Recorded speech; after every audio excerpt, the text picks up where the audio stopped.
This episode of America the Podcast is brought to you by America's newest subscription service, the Real American Paid Politician Program. Hey there, friend. You look glum. Are you a CEO who's tired of pesky, well-meaning politicians getting in the way of your private world domination? Are you fed up with paying lobbyists millions of your hard-swindled American dollars to push your personal political opinions? Well, have I got a solution for you! Introducing America's newest subscription service, the Real American Paid Politician Program. With the Real American Paid Politician Program, you can say bye-bye to worrying about which way your paid-off patsy will vote. Our politicians are not only loyal to whichever cause they're paid to care about, they're guaranteed to win any election or your money back. Yes, we've got everything from senators to governors, and you can even pick from our list of presidential candidates when you subscribe at the double dodeca premium level. And if you act now, we'll throw in a city council person who can help you strip mine the resources in any town of your choice. If you're still unsure if the Real American Paid Politician Program is right for you, check out our recent rave reviews from the Democratic Party.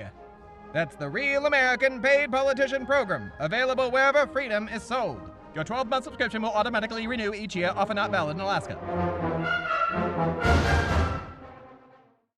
We interrupt this episode of America the Podcast for some very important words. Hello, America. It's me, Theb A Stard, a.k.a. the embodiment of and only hope for America.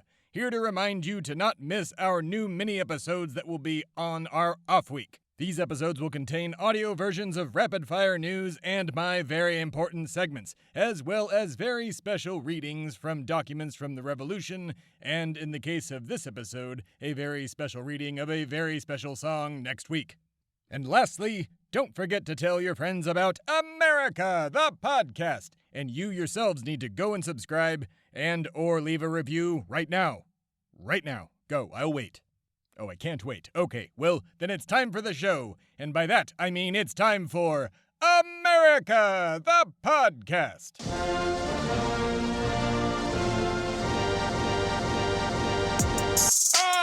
It's good to be back. Hello, America. It's America, the Podcast. So what did you do this weekend? I rewatched every episode of Liberty's Kids. What the hell's Liberty's Kids? It's a propaganda cartoon I indirectly advised on back during the Bush years. The second Bush. Baby Bush. The show stars Walter Cronkite as Benjamin Franklin, Annette Bening as Abigail Adams, Billy Crystal as John Adams, Michael Douglas as Patrick Henry, Sylvester Stallone as Paul Revere, Dustin Hoffman as Benedict Arnold, Maria Shriver as Benedict's wife Peggy Shippen, Michael York as Admiral Lord Howe, also known as Black Dick, Arnold Schwarzenegger as Baron von Steuben, Liam Neeson as John Paul Jones, Don Francisco as Governor Galvez, Whoopi Goldberg as Deborah Sampson, my friend Warren Buffett as my other friend James Madison, Yolanda King as Elizabeth Freeman, and of course, Ben Stiller as Thomas Jefferson, the obvious casting choice.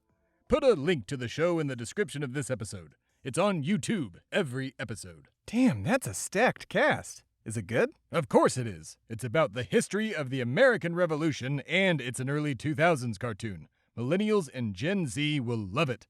I'm also happy to report that the cartoon still holds up. Word for word, historically accurate. Down to the epic theme song that played every morning in the colonies. Yes, who could forget timeless lyrics like, I'm looking at life through my own eyes, searching for a hero to idolize, feeling the pain as innocence dies, I'm looking at life through my own eyes. And if you're wondering, yes, there is a rap, and yes, it is the best hip-hop track ever produced. The song was performed by Aaron Carter and Kayla Hinkle, and they are indeed the best pop stars America ever produced. That's not true, even objectively. What do you know, Mr. Bands We Love to Hate? Speaking of, where is that show and why am I not on it? New episodes are in production now, and you're not on it because the only music you like other than, I guess, Aaron Carter and Kayla Hinkle is John Philip Sousa. Ah, that is very true. I will always argue that Stars and Stripes Forever is the best song to ever enter the ears of mankind. Yes, old Suze was the original pop star, and that wonderful tune the original banger. Let me guess, did he steal it from you? No, Suze was a bastard, not the good kind like me, of course, but he wasn't a thief. However, I will tell you of a thief who did thieve from yours truly. The year was 1775, and... Wait a sec. I told you, I can't help the story-driven time travel thing. It's an involuntary reaction. Doctors are baffled by it, as well as so many other things about me. No, that's not it. I mean, 1775? That's a huge jump forward. I thought we were doing the Boston Tea Party. Yes, I said that, but there's not much to tell. A bunch of white men got mad about a bunch of boats filled with tea, dressed up as natives, and threw said tea into the ocean. It really isn't the shining moment people think it is. What do you mean? A year before the Boston Tea Party, my dear friend and winner of America's Horniest Inventor 3 years in a row, Ben Franklin, was serving as Postmaster General in England. He had received several letters containing correspondence between then Massachusetts Governor Thomas Hutchison, then Lieutenant Governor Andrew Oliver, and British law enforcement. The two of them were basically snitching on the colonies and discussed taking away colonial liberties to suppress the rebellion. Those letters were later published in the Boston Gazette in June 1773, albeit against Ben's wishes. More on that at the end. Needless to say, that pissed off the lot of us, and that anger festered for several more months. On December 16, 1773, several thousand people had taken to the streets, angered at the presence of some East India Company ships. A ship known as the Dartmouth had arrived in Griffin's Wharf several weeks earlier, followed by two other ships, the Beaver and the Eleanor, all containing containers of Chinese tea and other goods.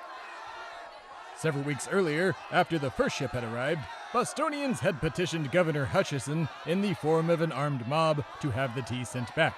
However, that petition was refused, which is odd, as armed mobs with pitchforks and clubs usually get what they want in my experience. Instead, the governor tried to force the people to pay the tax, which we promptly refused to do. The morning of the 16th, me, Sam Adams, John Hancock, other Sons of Liberty members, as well as members of Paul Revere's Northern Caucus Club, and a plethora of townspeople were gathered at the Old South Meeting House to discuss what was to be done about these blasted ships full of British goods.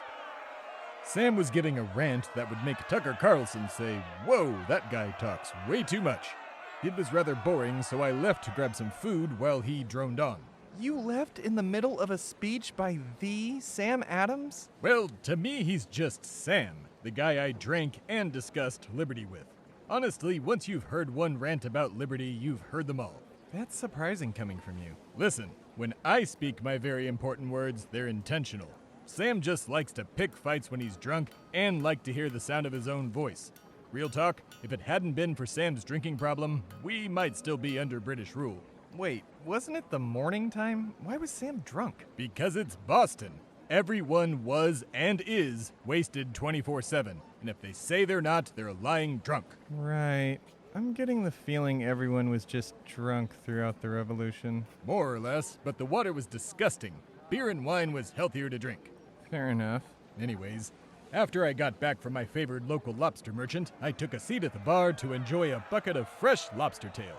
Meanwhile, John Salmondelot continued discussing what to do about the tea tax imposed by goddamn King George, as well as those 3 ships full of the disgusting swill. Oh yeah, you hate tea. Wasn't tea a huge part of everyone's life? Of course! People back then drank over 1 million gallons per year, but that doesn't mean I had to like it.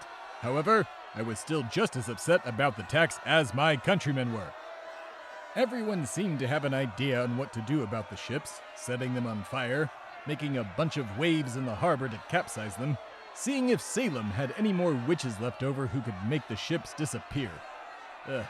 Stephen cleverly came up with that one. He did not live up to his namesake a lot of the time. It went on like that all morning and into the afternoon.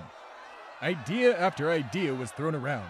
I, still eating my lobster tail and growing tired of the back and forth, especially when I hate tea, finally chimed in and shouted, "My God, sirs, could these ideas be any worse and ye conversation any more repetitive? I could swear I'm listening to a group of parrots. We will never articulate our animosity and anger to goddamn King George by talking in circles. Let us find a solution, post-haste, and be done with this roundabout rigmarole." Then what do you suggest, Mr. Stard? Honestly, for all I care, you can dump every last bit of that tea in the harbor. Wow, this is a huge moment in American history. I figured you'd be more, patriotic or at least not so dismissive. Listen, I don't say this lightly, but I did a lot for the revolution, including participating in the Tea Party. I may be the literal embodiment of America itself, but if you come between me and a bucket of fresh lobster tail, I tend to not respond politely and get annoyed easily. Well, then why did you move to Texas? We have, no good lobster here. The barbecue. Also, the crab isn't bad either. Most of my decisions are food-based. I had also watched the show Dallas in the 1980s and thought, oh, I gotta get in on that. I admittedly took it too far and tried to shoot J.R. Ewing myself. I was then told J.R. is a fictional person, and I had tried to shoot the actor Larry Hagman who played that character. I was then reminded Larry was on I Dream of Jeannie with Barbara Eden, who played a genie, and proceeded to try and get her to grant me 3 wishes. She did not. Long story short, I bought most of the West Texas oil fields after having a fling with Barbara Eden in 1984. Good to know. Exactly. Everything I say is good to know, and don't you forget it. Forget what? Don't do that. Do you want me to raise the price of oil out of spite? I'll blame you for it, too. Make you go on TV like I did with that Enron guy. Okay, fine. Speaking of raising prices, I believe I should take a moment to make money. We'll be right back after you listen to these voice actors sell their souls for pennies on the dollar, i.e. the most American thing one can do. It's America, the podcast!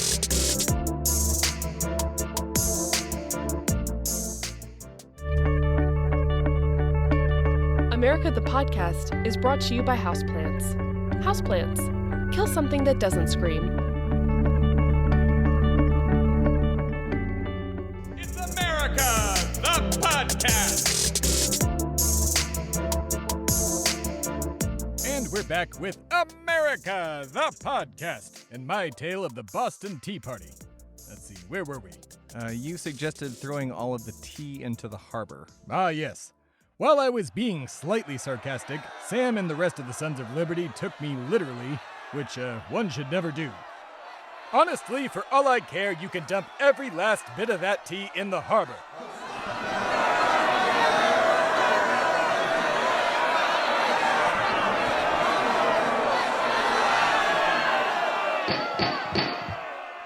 Mr. Stard has done it! All in favor? Aye.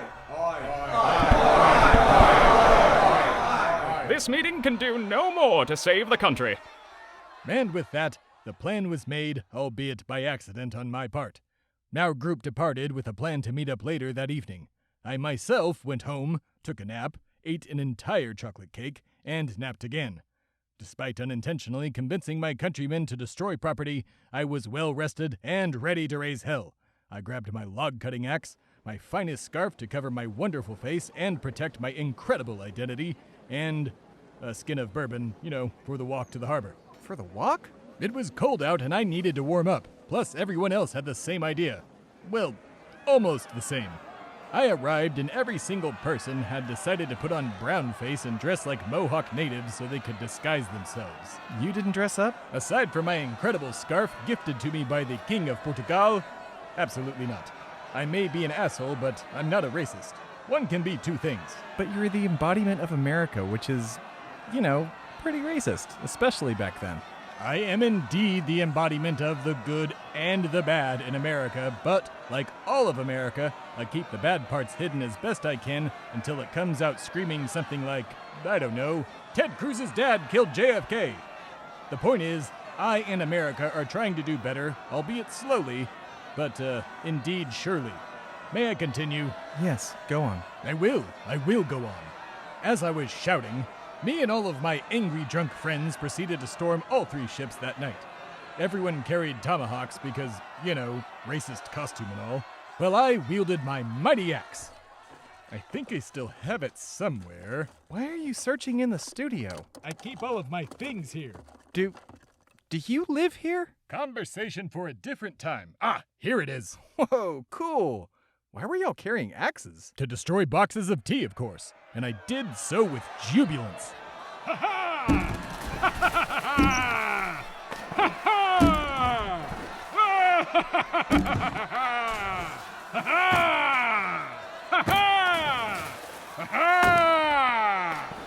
Ha ha ha ha! Fuck you, King George! Ha ha! Yes, we hacked open every box to ensure that all of the tea would be exposed and soaked when it reached the water. I'd say we ended up throwing over, 340 crates of the stuff into the harbor that night, but only the tea, though. Nothing else. Specificity was our mission. Nothing else was reported stolen or damaged. The tea was our protest. I heard that a lock was broken on the captain's storage chest, though, I think. Damn it! Who told you that? History podcast, I think? I don't remember. I specifically told historians not to document that part. Irregardless, I bought the captain a new lock and sent it to him in the mail later on. Why did you break the lock? I was looting his cabin, of course. I was able to get away with 100 gold coins, a new tobacco pipe shaped like a kraken, and a custom dueling pistol that I would later... Well, let's just say I loaned it to my friend Aaron. At any rate, not a bad haul if I do shout so myself. Oh, what? What? Oh, don't give me that look. You just said nothing was stolen. No, I said nothing was reported stolen. Irregardless, they never reported any of the bounty missing, which means the captain probably stole it himself. Double irregardless, these ships were from a British company that traded in slaves, as well as other terrible things like tea. The moral thing to do would be to steal from them. Remember, kids, when in doubt, punch a Nazi and steal from slavers. Also report both to the FBI as soon as possible. Point is, I made out like a literal bandit that night. How do you think I made all of my money if not by stealing some of it? I was a Republican for 200 years. It should have been obvious. I just figured you had your hands in a lot of things. And you would be correct. I am involved in almost every industry in capitalism, but I also stole a lot from the British Empire. Secrets, money, coats, land, probably why they kicked me out of the military. I still got the wig, and the status, and the cash, though. There were more than a few of us that led what one could call a shady life. In fact, out of all of us, the only founding fathers that were halfway decent people were John Adams and, to a hornier extent, Ben Franklin. But, alas, not everyone could be a sex-crazed inventor or a family man that disowned his own mentally unstable alcoholic child. Yes, some of us were of less than reputable nature, but everything worked out for the best thanks to the great American dirtbags. Me, Sam Adams, John Hancock, and others were smugglers, bootleggers, and thieves who ended up creating the magnificent country you sit in today. They say rebellions are built on hope, which may be true for most. Ours had plenty of hope, but also required some sugar, tea, guns, and other things to be stolen, smuggled, or in the case of the tea, destroyed. At the end of the day, England heard us loud and clear, and by the end of the day, I mean January 20th, about a month and a half after the Tea Party took place. From what Ben Franklin told me, upon hearing the tale of our protest, British Solicitor General Alexander Wedderburn tried to bring Ben up on charges of thievery and being without honor. Lack of honor was a huge crime for the Brits back then, probably why they're still all stuffy to this day. Wedderburn was pissy about the Hutchison letters I had mentioned at the beginning of the story, you know, the ones calling for the suppression of our liberties, and berated Ben in front of the Privy Council for hours. However, like a goddamn boss, Ben didn't respond to a single accusation and just let Wedderburn scream like a fool. After that, they fired him from his position as Postmaster General to goddamn King George, which prompted Ben to come home to the colonies and run his newspaper. Ben would eventually become our nation's first Postmaster General. Did you have any ranking position? Oh yes. I was a colonel in the Royal Marines, served as a strategy advisor to General Washington during the Revolution, and I was the first head of the CIA. Wasn't the CIA founded in 1947? Tim? May I call you Tim? I guess so. Tim, let me ask you something. Have you ever heard the terms misinformation and plausible deniability? Yeah, so you're saying it was a secret up until after World War II? I'm not saying anything. You are. So the CIA or some form of it existed since the beginning of the country, and they kept it quiet for some nefarious reason, and you were its head? Again, your words. See, I am getting better at not spilling secrets. Maybe I can get my job back at the CIA. I don't want to go back to working for those drug dealers. However, spying was loads of fun, and Uncle Joe does owe me a favor for that whole voting machine rigging thing I did last year for the DNC. Dude, you just... Just what? You just spilled...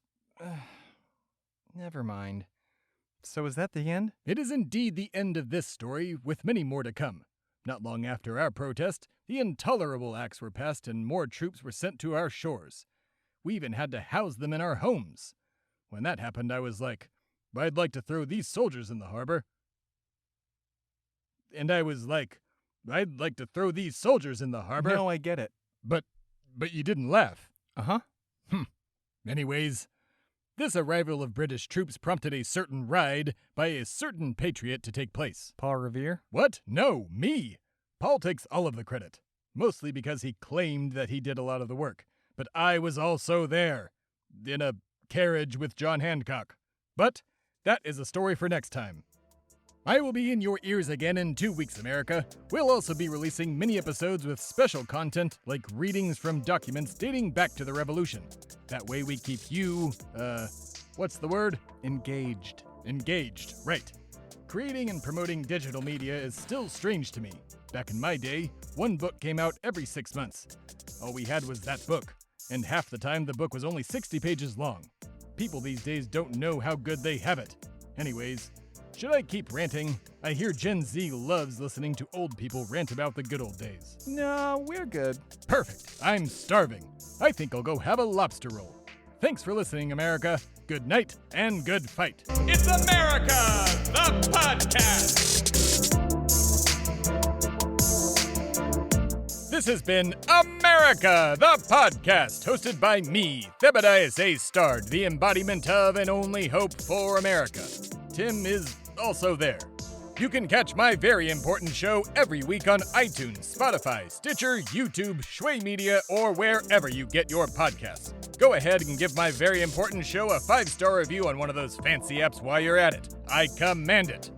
You can also hear the show and access more content such as transcripts and research material at americathepodcast.com.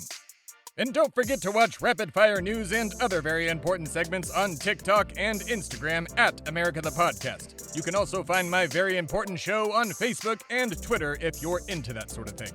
And now to contractually credit the people who help make my very important show possible. America the Podcast is a Shway Media original podcast.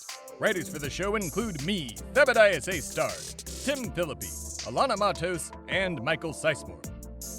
Since the space-time continuum doesn't allow for audio recording or something dumb like that, I don't know, the voice of Sam Adams was provided by Brad Phillippe. The mid-show commercial was read by Alanah Matos. Tim and I speak for ourselves. Executive producers for the show are Alanah Matos and Tim Phillippe. Sound design is by Tim Phillippe, and all dialogue is mixed in Shway Media Studios. All research and fact-checking for the show was performed by Michael Sizemore and Tim Phillippe. A full list of research sources for this season of America, the Podcast, is linked in the description of each episode. The show's theme song is by Timmy Two Step, and all other supporting audio heard in the show was procured through audioblocks.com, freesound.org, and ambient-mixer.com. That's it. Go on now. You hear?